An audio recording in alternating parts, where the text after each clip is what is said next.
The first weekend of the 2022 ArtPrize is over, and organizers say it was a big hit. And 13 on your side's Elena Holland tells us about the turnout and what artists say about this year's event. Elena. Well, while there isn't an official number of visitors for ArtPrize just yet, organizers do say venues and artists have told them this past weekend saw a bigger crowd than even last year.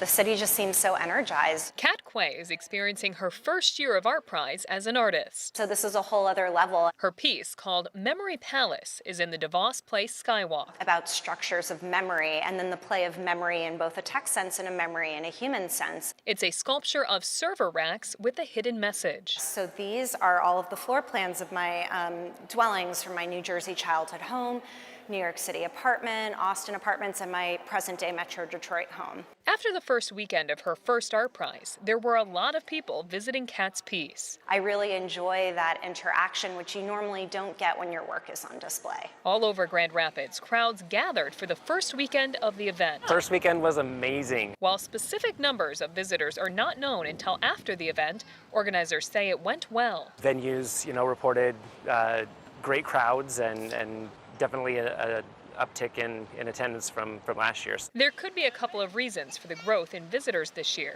The weather was summery and nice, and people may just be more comfortable being in crowds. Last year we were still, we had a few mandates still in place. We still had some restrictions in place.